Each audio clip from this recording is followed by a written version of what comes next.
Prions le Seigneur. Nous voici, tendre Père, ce matin, réunis en ces lieux, afin que nous puissions écouter ta parole. Aide-nous à serrer cette parole dans nos cœurs, afin que nous puissions la mettre en pratique, que nous puissions l'enseigner, l'annoncer, afin que tous ceux qui ont soif et faim de ta justice puissent venir vers toi, vers celui que tu as choisi, notre Seigneur et Sauveur Jésus-Christ, car il est la source d'eau de la vie. Bénis ces moments, remplis-nous par ton esprit. Nous te le demandons, Père, au nom de Jésus-Christ, notre Sauveur. Amen. Amen. C'est une joie immense d'être réunis ce matin, des parents, du père, de mère, des enfants, des jeunes gens, afin que nous puissions écouter sa parole. Nous venons déjà de suivre l'étude biblique, que ce soit les enfants dans les classes, à travers les enseignantes, les frères Jean-Vanel nous a présenté l'étude et nous avons partagé. Nous allons maintenant nous plonger dans les sermons de ce matin. Le frère Mike vient de nous faire la lecture solennelle et nous allons tirer les thèmes du message de ce matin dans les derniers versets. Dans les derniers versets de Exode chapitre 7, nous prendrons les titres au verset 6.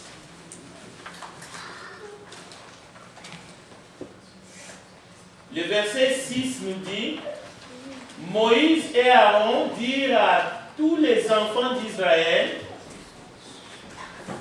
ce soir, vous comprendrez que c'est l'Éternel qui vous a fait sortir du pays d'Égypte. Voilà, nous allons essayer d'élaborer autour de ces thèmes ce matin. Donc, les thèmes du message, ce soir, vous comprendrez que c'est l'Éternel qui vous a fait sortir du pays d'Égypte.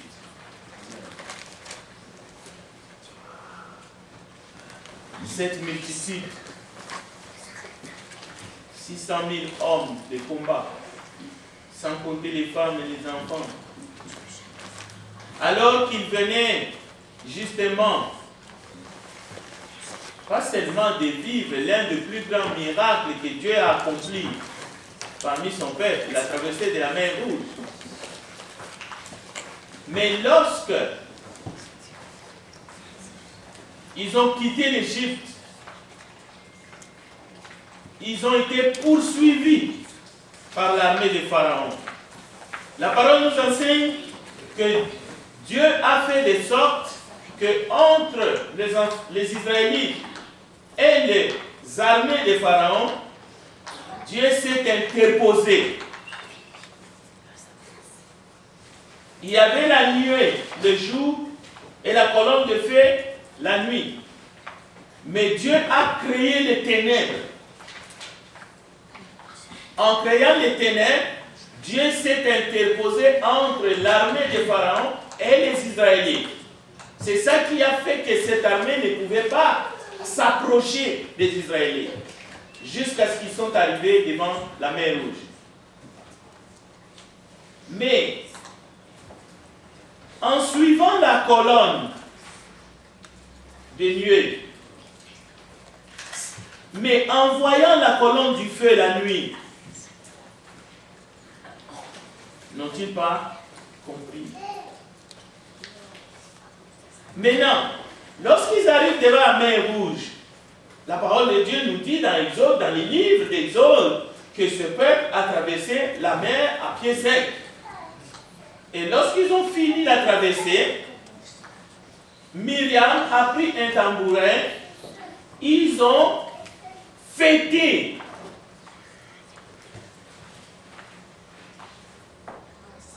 Ils ont chanté des cantiques de louanges. Mais ils ne sont pas allés plus loin. Juste aux rives de la mer Rouge, alors qu'ils ont à peine commencé à marcher dans le désert. Voilà la situation, et ce n'était pas la première. Ce n'était pas la première fois qu'ils ont été comme la Imando. Mais là, le message est clair. Ce soir, vous comprendrez. Donc, il faut comprendre l'état de notre monde. Il faut comprendre notre propre état. Ce peuple, qu'est-ce qu'ils n'ont pas vu avant de quitter l'Égypte? Qu'est-ce que l'homme créé à l'image de Dieu, homme ou femme, peu importe sa religion, n'a pas vu dans la création elle-même? Même dans la multiplication, nous avons des familles, nous avons des enfants, dans tout ce que Dieu a créé, n'a pas vu en regardant les cieux, la terre, en regardant le nombre de gens qui ont vécu déjà dans ce monde. Qu'est-ce que l'humain n'a pas vu pour comprendre? Qu'est-ce qui n'a pas été prêché? Il y a eu des prophètes qui ont parlé de Dieu et nous en avons dans les livres. Il y a eu des prédicateurs, il y a eu un certain Noé. Il a prêché pendant 100 ans. Et nous avons les livres. Nous avons les textes. Ce soir, vous comprendrez que c'est l'Éternel qui vous a fait sortir du pays d'Égypte. Pourquoi Dieu envoie ces messages à travers ses serviteurs? Parce qu'il y a un problème. C'est un problème de foi. La foi, ce n'est pas la faiblesse des Israélites. Le problème n'est pas notre faiblesse. Tu peux être faible. Tu peux tomber cette fois par jour. Mais le problème, c'est la foi. Le problème, c'est de comprendre qui il est. Qu'est-ce qu'il a fait? Qu'est-ce qu'il veut de nous?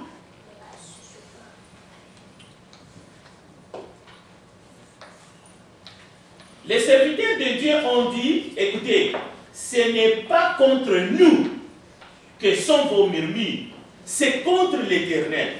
Donc le problème de l'être humain, ce n'est pas entre les humains. Le vrai problème de l'humain, c'est entre l'humain et Dieu.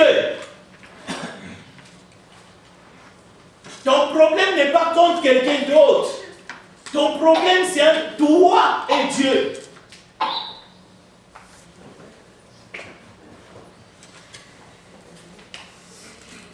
J'aurais bien voulu projeter quelques deux petites vidéos pour ceux qui sont connectés dans nos comptes. Vous l'avez déjà peut-être déjà vu. Sinon, je vous conseille d'aller dans notre compte Facebook. Mais je vais vous l'envoyer aussi pour ceux qui ont des comptes. J'aurais bien voulu jouer deux petites vidéos. Ça n'a pas fonctionné. Mais j'ai compris. Nous ne voulons pas transformer cet auditoire parce qu'il y a des interprétations. Non. Le message de l'évangile, le message de Dieu doit être actualisé, pas dans le sens d'actualiser les textes. Mais nous vivons une époque. Et nous ne pouvons pas nous taire. Parce que le silence est complice. Tous les prophètes prêchaient par rapport à ce qui se passait à leur temps. Et les apôtres, ils prêchaient par rapport au premier siècle, ce qui s'est passé.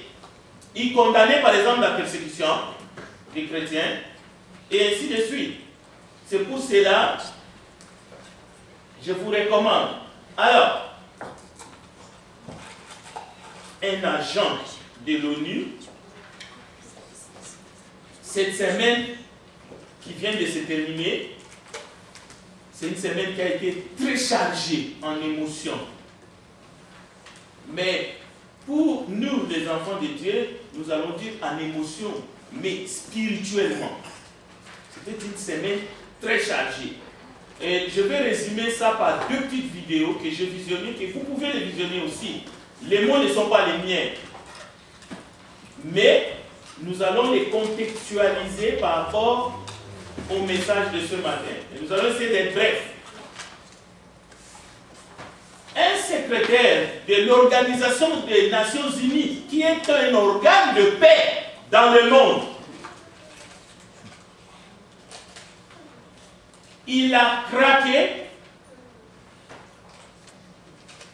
Il était en direct.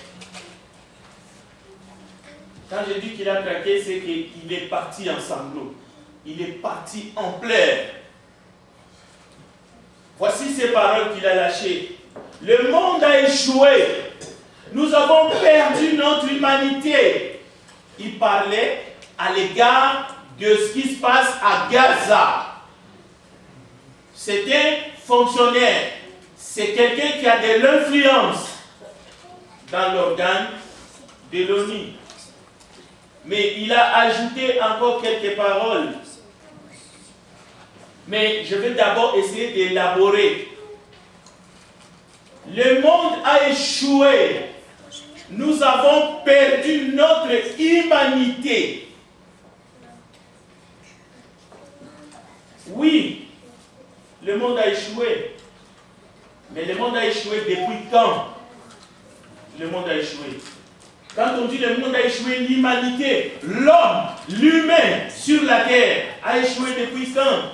On peut penser qu'il a échoué depuis le temps de Noé. Mais bien avant le temps de Noé, le monde a échoué. On peut penser à ces jardins perdus. Le monde a échoué. Oui, le monde a échoué.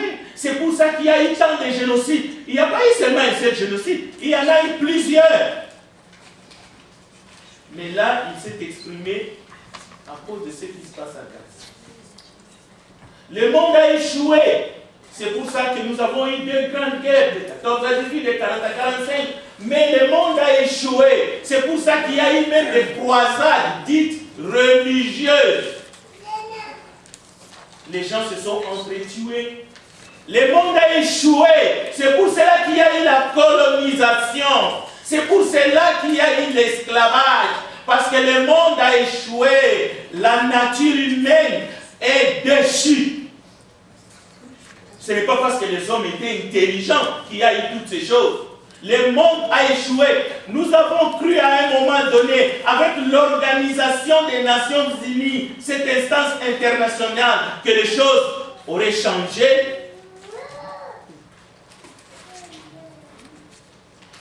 Écoutez, le monde a échoué. Pourquoi le monde a échoué? Le monde a échoué parce que nous n'avons pas assez parlé, assez argumenté pour que cela ne se répète plus. On n'a pas assez parlé de méfaits de l'esclavage. On n'a pas assez parlé. On n'a pas assez condamné le méfait de la colonisation. On n'a pas assez parlé de ce qui s'est passé il y a 20, 30, 40 ans. On n'a rien fait pour arrêter les génocides au Rwanda. On n'a rien fait. Voilà pourquoi l'humanité a échoué. On n'a rien fait pour arrêter ce qui se passe en République démocratique du Congo. Aujourd'hui, plus de 15 millions de morts. L'humanité a échoué. Nous avons perdu notre humanité. Mais il y a de cela plus de 2000 ans. Jean chapitre 3, verset 16. Et il y a de ces prédicateurs qui clochent. Parce qu'ils veulent privilégier leurs intérêts personnels. Écoutez, pourquoi Dieu a envoyé Jésus dans ce monde? Pourquoi Dieu est devenu homme? La Bible dit, afin que quiconque croit ne périsse point, mais qu'il ait la vie éternelle. Mais Jésus est venu pour que nous puissions retrouver notre humanité perdue. Il est venu pour que nous puissions être valorisés. Donc, si le monde se retrouve justement dans ce que nous voyons, si le monde est dans cet état délabré. C'est parce que la grande majorité, et en particulier les rois de la terre et les dirigeants de la terre, de ce monde, ils ont choisi de regarder dans la mauvaise direction. Comme les Israélites, à un moment donné, ils ont tourné le dos vers le dos, la terre promise était derrière. Ils regardaient en Égypte dans la mauvaise direction. Ils ont commencé à dire, nous nous souvenons de l'ail, des concombres, de la viande, ainsi de suite. Aujourd'hui de même, l'humanité ne compte plus dans le cœur de ces hommes du pouvoir. C'est les intérêts, c'est plutôt les richesses. Chaque État veut savoir combien de voitures électriques il va produire dans 10, 15, 20 ans. C'est-à-dire que l'être humain peut être scrappé, l'être humain peut être broyé.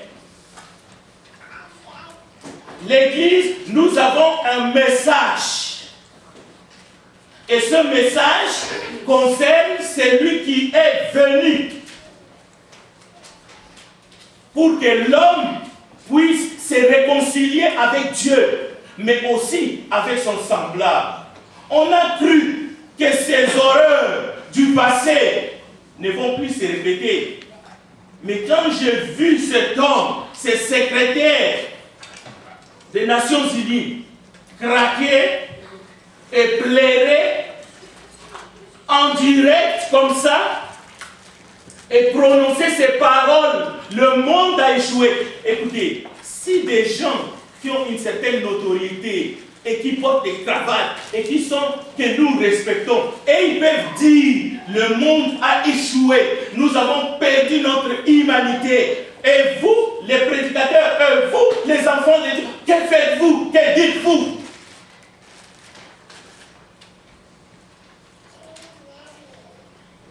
Nous devons sensibiliser.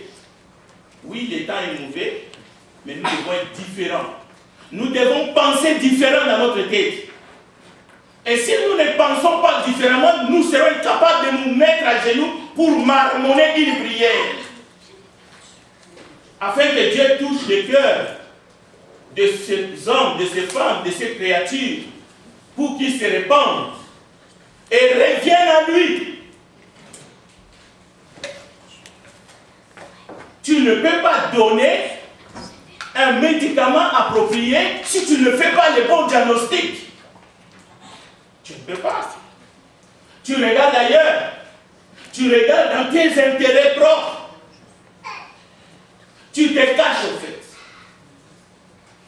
Non, l'évangile ne se prêche pas de cette façon-là.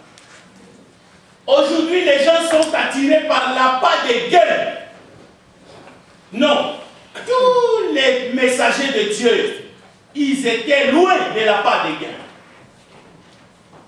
C'est pour cela que Jésus disait, si quelqu'un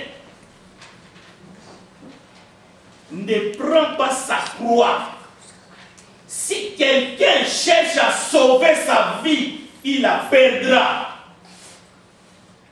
Si quelqu'un aime plus son père, sa mère, sa femme, ses enfants, plus que moi, a dit Jésus, il n'est pas mon disciple.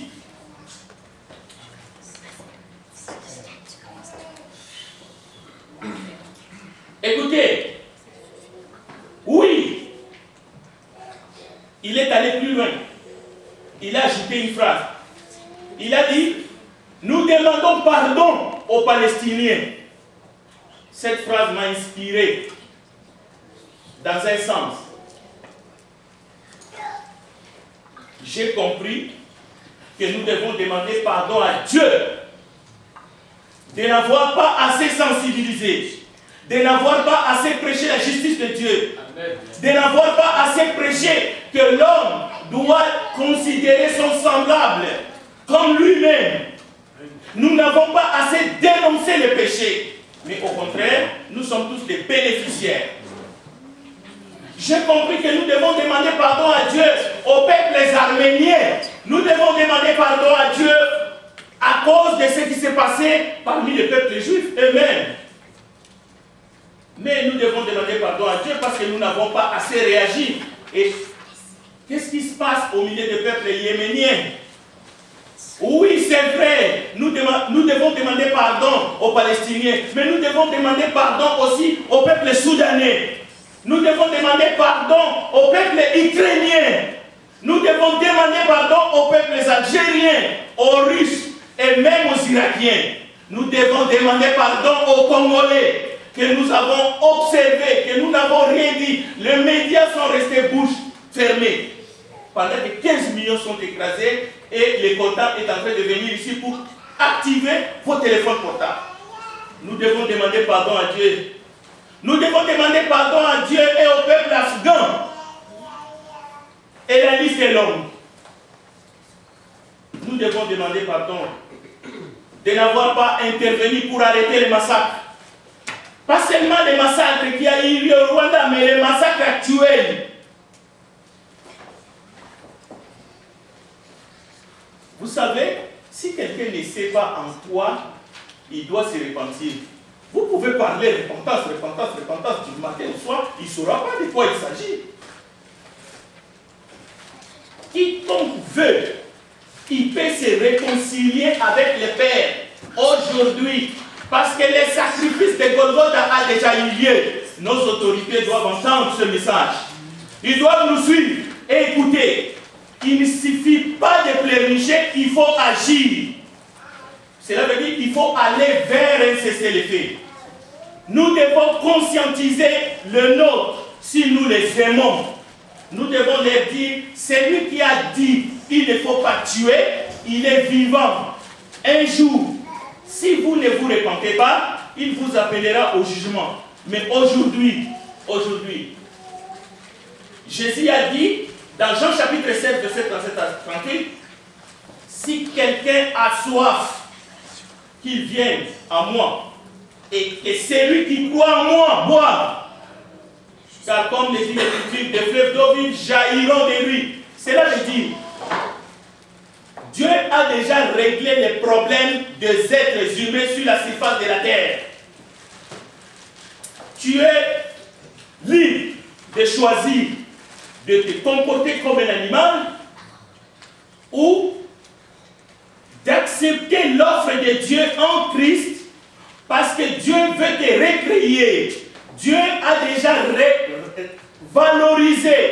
révalorisé l'humain en Christ Jésus. C'est pour cela que Dieu est devenu un homme. Il est descendu ici sur la chair et il est monté sur la croix, il est mort. Aujourd'hui, les péchés peuvent être pardonnés. Mais nous ne pouvons pas espérer à la grâce de Dieu si nous continuons à saper tous les fondements de l'évangile. Vous ne pouvez pas espérer au pardon si vous continuez à tuer des vies, si vous continuez à massacrer les êtres humains. Dieu ne vous pardonnera que si vous vous repentez et si vous vous détournez de vos péchés. Voilà le message de l'évangile. Oui, c'est ça la bonne nouvelle. Il est venu nous pardonner de nos péchés. Mais il faut que nous puissions obéir à son évangile. Nous ne pouvons pas nous taire et devenir complices. Bon, il y a une option qu'il faut savoir de toutes les façons. Cherchez avec moi 2 Thessaloniciens. 2 Thessaloniciens chapitre 2, verset 11. Écoutez bien la parole, c'est une parole d'évangile. Nous allons répondre à cette question rapidement. Écoutez, 2 Thessaloniciens chapitre 2, verset 11. Ce soir, vous saurez, c'est ça que Dieu a dit aux enfants aux Israélites, que ce moi qui vous est sorti d'Égypte, alors que les Israélites ont oublié les coups, les fouets, le dur labeur de l'esclavage, ils ont levé les poings Vous nous avez amenés ici dans le désert pour nous tuer, nous, nos enfants, nos femmes et nos bêtes. Il n'y a même pas de l'eau à boire. Nous voulons retourner en Égypte parce qu'il y a de la viande, il y a l'oignon, il y a l'ail, il y a les concombres. Dieu a dit, c'est à moi, c'est contre moi qu'ils ont murmuré. Mais écoutez, dans 2 Thessaloniciens chapitre 2, verset 11, Dieu envoie un message. Ce message est pour ceux qui ont la foi dans cette salle, mais c'est aussi pour ceux qui n'ont pas la foi et qui sont en dehors de cette salle et qui sont dans le monde. Et aujourd'hui, ils font ce qu'ils veulent. Mais écoutez le message.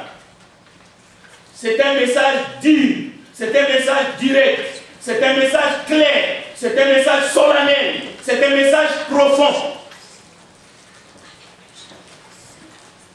Aussi, Dieu leur envoie-t-il une puissance d'égarement pour qu'ils croient au mensonge, afin que tous ceux qui n'ont pas cru à la vérité, mais qui ont pris plaisir à l'injustice, soient condamnés. C'est-à-dire, Dieu, ce n'est pas un papy bonbon. Dieu, c'est un Dieu de grâce. Dieu nous envoie un message de paix, un message de salut. Mais il nous dit en même temps, parce que vous n'avez pas compris que c'est moi qui vous a sorti de l'esclavage, du péché. Parce que Israélites, vous n'avez pas compris que c'est moi qui vous a sorti de l'esclavage en Égypte. Ce soir, vous comprendrez. Et Dieu leur a fait du bien. Dieu leur a donné du pain et de la viande. Mais si vous continuez l'histoire, vous allez voir, jusqu'à temps que cette nourriture est sortie de leur nariz. Aujourd'hui, ce monde impie, ce monde où on tue matin, midi, soir, où on massacre les gens, le message de l'évangile des péchés, quiconque attend et revient à Dieu et se convertit, confesse ses péchés, il aura grâce sur grâce. Mais ceux qui continuent et qui persistent suivront ceux qui les ont précédés. Et même, il est écrit que Dieu envoie une puissance d'égarement. Mais écoutez, pourquoi est-ce que le Dieu bon, pourquoi est-ce que le Dieu qui nous aime peut envoyer une puissance d'égarement pour que quelqu'un puisse être égaré et son âme puisse aller en enfer d'éternité en éternité? Non, écoutez, ça c'est le sermon du diable. Dieu ne fait pas ça. Oui, dans Romains 9, il est dit, ainsi il fait miséricorde à qui il veut, et il endurcit qui il veut. La réponse est simple. Ce sont ceux qui refusent d'obéir d'abord. Ce sont ceux qui ont entendu. Ce sont ceux qui ont vu Dieu à l'œuvre, en train de stopper Pharaon. Ce sont ceux-là qui ont vu Dieu à leur faveur. Ce sont ceux-là qui ont traversé la mer Rouge. Ils ont vécu le grand miracle. Ils ont vu la colonne de nuée. Ils ont vu la nuée. Ils ont vu la colonne du feu. Et en plus, ils ont murmuré. Ce sont les gens du monde qui écoutent le message de la grâce chaque jour dans les télévisions, dans les postes téléviseurs. Ils écoutent dans les radios. Ils écoutent des prédicateurs qui sont devenus comme des fous. Ils écoutent le message de la grâce, le message de l'évangile, mais ils prennent Dieu comme un jouet. C'est eux. Parce que eux-mêmes, ils ont fermé leur cœur, n'accusez pas Dieu. C'est eux qui ont fermé leur cœur. Le texte est clair. Ils n'ont pas cru à la vérité, mais ils ont pris plaisir à l'injustice. Alors, qu'est-ce qui reste?